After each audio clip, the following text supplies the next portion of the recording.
Explorers welcome a record-sized freshman class in addition to many campus changes over the summer. Hello, I'm Kirsten Macdonald. And I'm Callie Montana. Philly news just got a whole lot pricier. We have all this and more coming up on LTV News, where the action never stops.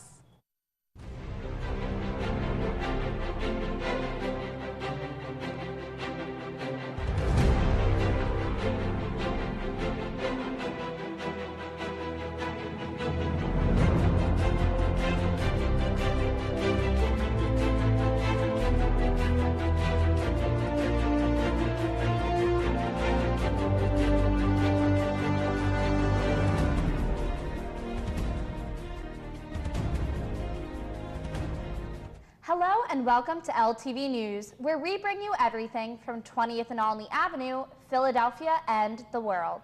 There's a lot to catch up on the next half hour as our new co-producer, Caitlin Pages, sits down with the student leaders of neighborhood tutoring. So let's hear the buzz around campus.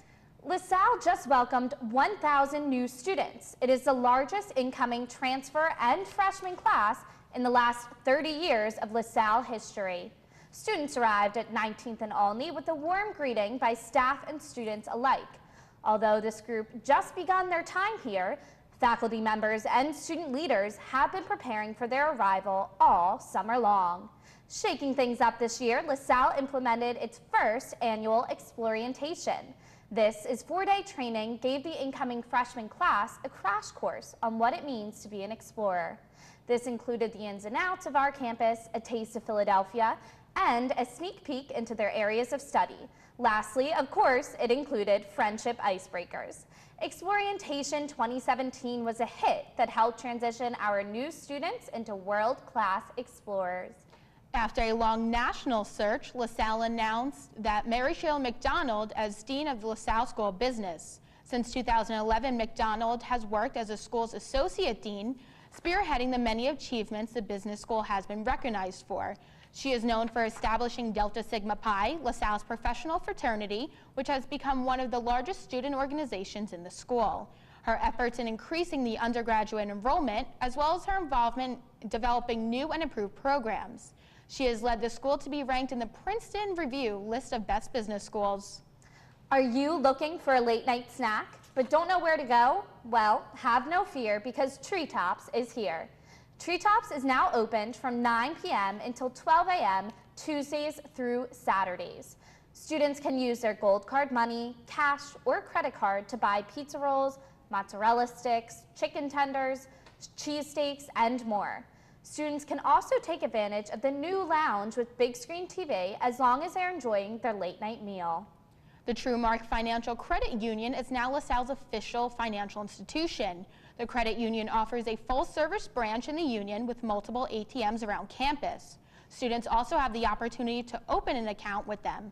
The beloved Heyman Center has also officially been renamed to Truemark Financial Center. LaSalle's athletic director, Bill Bradshaw, commented on the new change, stating, quote, "There are anticipations a long, successful relationship that enhance the on-campus student experience for years to come," unquote. Quite a few campus updates made their debut this fall, one of which is the campus store. The newly owned LaSalle Outpost features new apparel, souvenirs, and of course, books. The new campus website has been launched, so students can register for a book rental account and save big on the new store items. Check out www.lasalleoutpost.com. Back to school season is here, and with that comes supplies. Here at LaSalle, Dining and our community building team are organizing a supply drive for the students who attend St. Helena Elementary School on North 5th Street. You can bring anything including pencils, paper, crayons, tissues, and even hand sanitizer. You can drop off your supplies at various spots around campus, such as Union 205, Treetops Cafe, Blue and Gold Dining Hall, and Olney 254. Check out LaSalle's announcement page for the full list of supply drop-off sites. I absolutely love this idea. I mean, it's great to be back at LaSalle. You really feel the charity spirit of what it means to be a LaSallian school. You do. And Kirsten, I'm gonna challenge you with something. Ooh, okay. So I went out and got some school supplies to donate. Oh, okay. But now I'm challenging you. Absolutely. So this is what's going to happen. I'll drop these off after the show. Okay. And then before our next show, we'll get footage of you donating some stuff, and then we'll air it on our next show. Sounds great. All right? Absolutely. I'm You're absolutely down up for for the it? challenge. Yes, of All right. course. It's for charity. Perfect. Great then. idea. I love it, Callie. Always thinking, All right? right. LaSalle students are making a difference right in their backyard by mentoring and tutoring children. Neighborhood tutor leaders Jess Griffith and Pooja Gandhi sat down with our very own Caitlin Pajas. Check it out. Pooja and Jess, what initially drew you to neighborhood tutoring? So actually for me, I'm an education major, so it was my original field placement my freshman year. So I was able to just spend a semester working with the kids and tutoring, and then I loved it so much I decided to coordinate. Very nice. What about you? So for me, I actually really like helping people, and I did a lot of service work in high school. So while I'm not an education major, it's great because LaSalle offers a lot of opportunities for people to get involved. And as a freshman, I really wanted to see what LaSalle had to offer, and service being one of their pillars, I thought neighborhood tutoring would be like a great program for me to join and kind of get out of my comfort zone. And it really worked out because I've learned how much I love working with kids and just kind of interacting with the community, because it gives you a really good perspective of what's outside of college too. That's awesome. And you're a communication sciences and disorders major? Mm-hmm. Very cool. So how has working with neighborhood tutoring helped you? Maybe, like you said, you realize you like working with kids. How else has it helped you, maybe in your own major? Well, for speech pathology, LaSalle offers a wonderful program for it, and I think that a lot of times speech pathologists, they work with kids who have communication disorders. So I think that neighborhood tutoring allowed me to blend my love of working with kids, but also kind of helping them communicate and things like that, because it's such an essential skill that everybody kind of uses in their lives, but they take it for granted. So I think that being able to mix my both passions with speech pathology and also working with kids really came together through neighborhood tutoring. That's awesome. And what schools do you usually work with? Is it the same school, or are there a variety of different schools within the area that you volunteer at? So usually we do have a lot of kids coming from Logan and Pinnell. Those are our two main schools that they do come from. And we reach out to them and try to do back to school nights or just send them our registration info. But we do have some kids from other schools, and any kids in the surrounding area and neighborhood community are always welcome. Very nice. So how does it work? Walk me through an average night of tutoring. Do you all go together, or do you schedule these tutoring dates individually? Walk me through a night of it. So what happens is that after school, the parents drop off their kids around 4:15, and so we have LaSalle students who are here who help tutor the kids. So the students at the elementary schools, they finish their day and they come here with homework, and so we work with them. It's actually a lot of fun. Everyone always has a good time. We help them with any kind of homework that they have, and then after we finish the homework, we play games with them, so it's always fun. At the end, even for me, it's come on, who doesn't want to play apples to apples or Candyland? So it's a good time, and then we have snack time after, but it's a really good way to develop relationships with the kids too. And it teaches you a lot, so I think it's a great opportunity. Nice. And so the students from these schools, they come here to LaSalle. Mm-hmm. Awesome. That's really great for a lot of students who might be really busy and might not find the time in their schedule to leave campus, so that's great. How do you balance doing all of these activities within your major or any of the other crazy activities that you have going on? How do you balance all of it? I think at the end of the day, I just have to look at my schedule and block out a time that I know I need to go to neighborhood tutoring, because I love being there so much, and it's a way to really get your weekly service in if that's something you're involved with, or if you kind of just want to get away from all your other stressors. If I don't want to think about my homework, I can always use that time positively anyway and help a child with his or her homework, or mentor them or encourage them to go to school, because a lot of these kids don't have that. Mm-hmm. So I think as much as it is about time management, you just kind of have to take a step back and look at it and think, wow, I'm really helping someone, and know that you're spending that time wisely. That's awesome. Yeah, I'm kind of in the similar situation, but I think that when people go back to school, they're often looking for activities to get involved in. And I think that eventually, once you try a couple of things, you find your niche and something that you really like.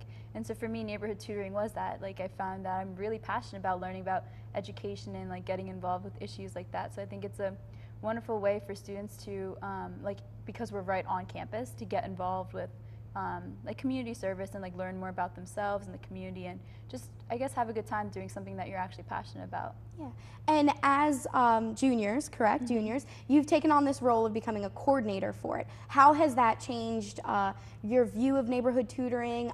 Is there anything additional that goes into it with this new role of like leadership role? Right, so as a coordinator, we do a lot of administrative work, which isn't really ideal, I guess, if you want to be more hands-on with tutoring, but so we'll deal with all of the parent registration, which we're actually in the middle of this week. We had our first night of registration last night. I hear it went well. Yeah, it was awesome. We got a lot of kids. Perfect. So we deal with things like that, and then we also have to do the snack shopping and make sure the games are in order and kind of just like make sure everything's ready for the kids, which is definitely an important role, I think, to make sure everything is nice and set up for them so they can come in and have a good time. Perfect. Yeah, I think that if you, I guess, if that's where your passion lies, it's not as much of a responsibility anymore. So like, while this year we're coordinators, I think that because it's something that we like, it's not really something that we have to figure out to put in our schedule or figure out how to balance it. It's something that just kind of comes naturally, but it's definitely easier because we like it a lot.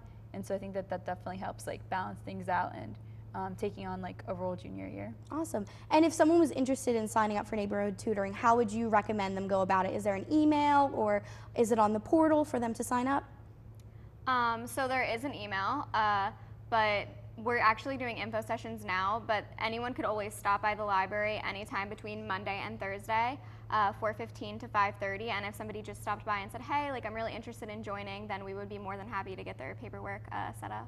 That's awesome. And Very cool. so we're always taking like LaSalle students, but for any like parents who are in the community or that they want to get their kids into the program, because it is completely free, and we just meet after school, like just said, like 4:15 to 5:30. They can always email us. So it's lasalleneighborhoodtutoring@gmail.com. Okay. So it's a great way. Well, thank you so much for joining us, and we'll be sure to put that email up so that anyone who's interested will get a chance to contact you. Thank you so much for joining us again. Thanks for having us. Sir, Caitlin's first interview. Congratulations, Caitlin. We're so happy you are aboard with us. Oh, she rocks. She does. Anyway, let's get to the main point of the interview, the neighborhood tutoring. I actually love this idea, and whenever I'm in the library, which is a lot, loser over here, but whatever, I always will see a lot of the students with the children, and the kids are always so happy, and you'll see them on the computers or, you know, just at a table, and just that bond they have together is very nice to see, and they're honestly all great mentors to these kids, and it's a great thing LaSalle's doing, and especially what the students are doing. Yeah, it's a great way to give back. You know, it's easy. It's right here on campus, most likely, so it's convenient. It's a great way to get involved. And it's also, you know, you're giving back right to our community, so these kids are right over here, so it's a great thing. But it's time for our first break, but when we come back, we'll tell you how to get a 3-course meal at a discounted price. Stay tuned.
Drownings are the #1 cause of accidental death for young children. Simple safety steps are the best way to prevent these tragedies. Make sure kids learn how to swim. Designate an adult water watcher to watch kids in and around water. Save the phone calls and texts for when the kids are out of the water. Properly fence all pools with fences at least 4 feet high and with self-closing, self-latching gates. When above-ground pools aren't in use, remove the ladders. When pools aren't in use, cover them. Teach kids to stay away from drains, and if a child is missing, check the pool or spa first. Consider the steps you take, then add a few more, because you never know which pool safety step will save a life, until it does.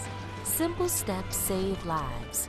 To learn some new ones, visit poolsafely.gov.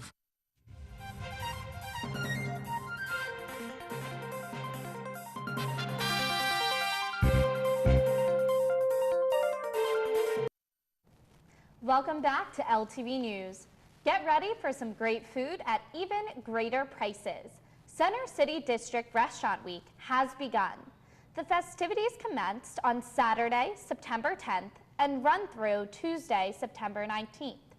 During Restaurant Week, over 100 restaurants all around the city will be offering dinners and sometimes lunch at competitive prices. All restaurants will have 3-course meals on a special menu at $35 for dinner and $20 for lunch. A full list of participating eateries can be found on Center City District's website, and reservations can be made by either calling or through the website Open Table. Spots fill out fast, so make sure you sign up quickly. ReadingPhilly.com for free has come to an end. The Philadelphia Media Network announced that unlimited free articles online no longer exist. This included articles from the Philadelphia Inquirer and Daily News. Readers will now be capped at 10 stories before a purchase is required. Digital-only access will start at 99 cents for the first 4 weeks. After that, it jumps to $2.99 a week. Those who subscribe to print will have the option to add a digital subscription for 25 to 50 cents a week, depending on subscription level. The Benjamin Franklin Parkway is turning 100 years old, and the city of Philadelphia is celebrating. Philadelphia's most historic street will be hosting festivals and special edition exhibits featuring art and music that will go on for the next year. Events for September include an open house at the Barnes Foundation, an exposition at the Moore College of Art and Design, and an unveiling of a new sculpture. Many of the events are free or encourage patrons to pay what you wish for admission. The Parkway 100 series runs now through November 2018.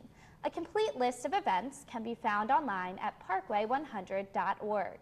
The University of the Sciences took a big step and announced that the university will be lowering their undergraduate fee and tuitions.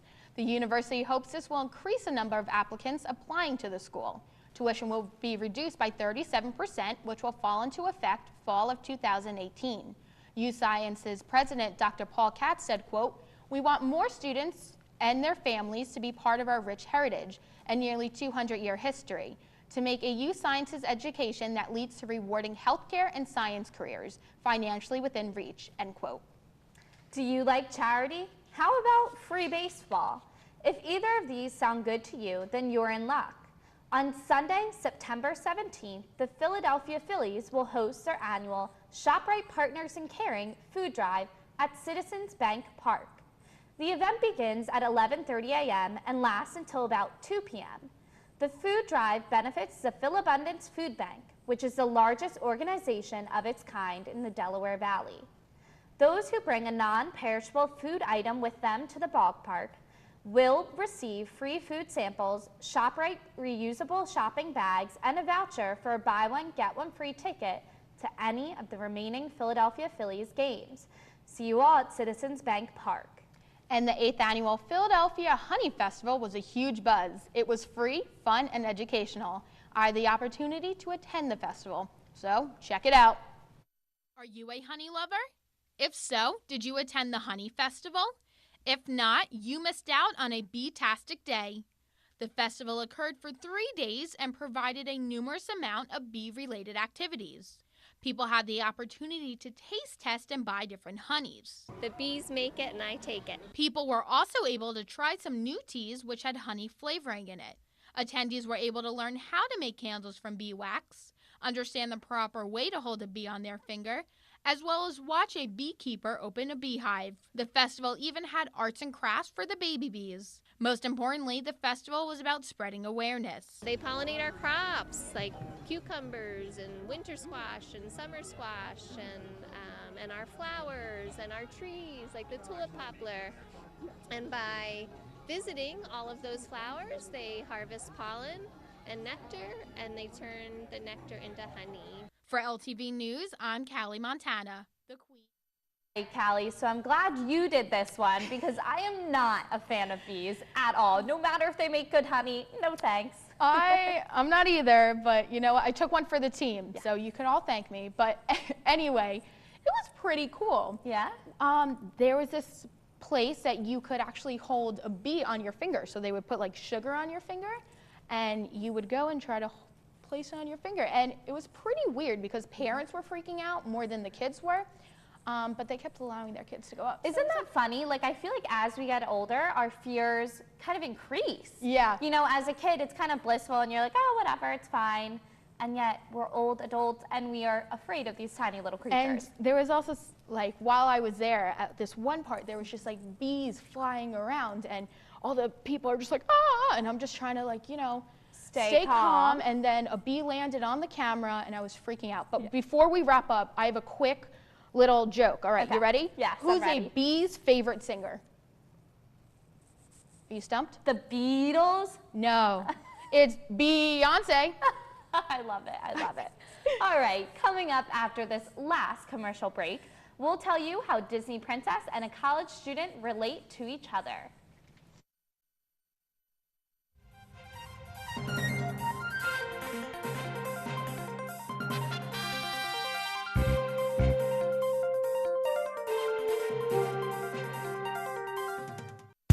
OMG, join Lasalle TV, it's the place to be. What we got is what you need. Come and follow me on a trip through the campus with my squad at the Union and the Union. See my man's Todd at the call on the hammers like a savage. He be on the camera like 1, 2, 3, action. Makes it sounds back to back and that's a fact. D1 sports we never lack. Calm center, almost there, north to south. Man, that walk is never fair. Passing battles straight to Newman. See some kids and tell them join the crew. As you enter the studio with the new recruits. Lasalle TV, enjoy it near you. 3, 2, 1. But I can too. Anyone can find a cure. Women are being downgraded for their physical ability, but you can be just as strong.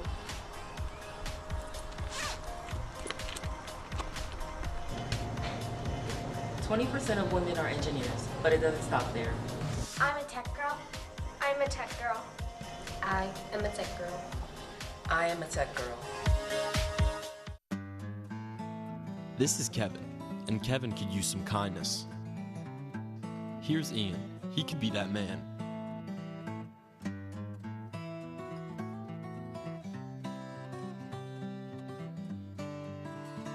Ian chooses to be inconsiderate and not hold the door for Kevin, and in turn, Kevin suffers.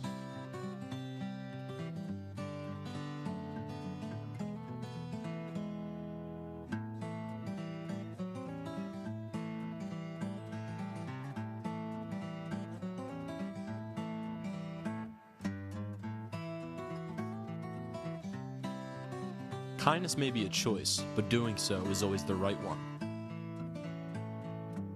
So if Ian can make the right choice, you can too.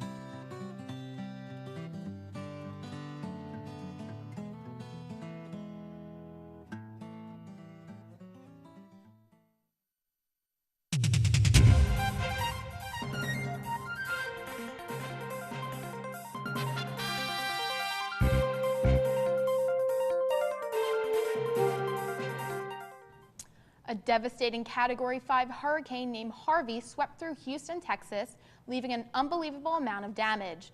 This past week, another hurricane named Irma touched ground in Florida, resulting in equally devastating damage. Prior to the hurricane, residents in Florida were told to evacuate the state or seek shelter in designated storm shelters. The storm hit Florida on Monday night. Since then, life-threatening floods and power outages have affected those in Florida, Georgia, and South Carolina. Between both Harvey and Irma, damages are expected to cost close to $200 billion. Sadly, Hurricane Harvey took about 70 deaths, while Irma currently counted at about 30 fatalities. Our thoughts are with the victims of those storms and those who have lost their homes. Oxford and Cambridge are ranked as top 2 universities in the world. This is according to the Times Higher Education Ranking, also known as THE. The London-based universities have beat out every prestigious Ivy League school in the United States. One of the major reasons is credited to the quality of research produced by these UK schools. Besides the innovative research, the THE takes into consideration quality of teaching, the number of academic citations, and the international reach of each school. Despite the achievements, Brexit could pose a threat to the funding and appeal of Oxford and Cambridge. Brexit may make it difficult for these schools to receive funds for research from the European Union. However, Oxford and Cambridge still remain schools of interest for students all over the world. College students are sprinkling their fairy dust and making a difference by volunteering their time at children's hospitals. These unique students are a part of a nonprofit organization called A Moment of Magic. Volunteers dress up as princesses and superheroes and then go and visit children who are very ill. A Moment of Magic offers different service fees free of charge, like individual visits, story readings, and many more. The organization has now put a smile on over 7,000 children and is still going strong. If you would like to make a donation or find out more information, go to amomentofmagic.org. 7,000, that's amazing. It is, and I actually had the cool opportunity to go to an event where they were there, and I got to meet Belle and Anna. So all right, let's check out see what they that. had to say. They're pretty cool. Work is all we need. All the parents after we visit, they're in there and they're miserable. They're by themselves. They can't go to school. So just to be able to go there is amazing. Running to us and hugging us, like they don't even wait their turn. They just run and hug, and that's the best thing ever. Well, that just about does it for this episode, but be sure to find us on the web as well as the rest of LaSalle TV on the Facebook page. We'd love to hear your thoughts, so tweet at us using our Twitter handle and start the conversation. If you missed the scoop and want to see it, you could find episodes on our YouTube on our LaSalle TV Philly page. Until next time, for Kirsten, Caitlin, and the entire crew, I'm Callie Montana. Thanks for watching LTV News, where the action never stops.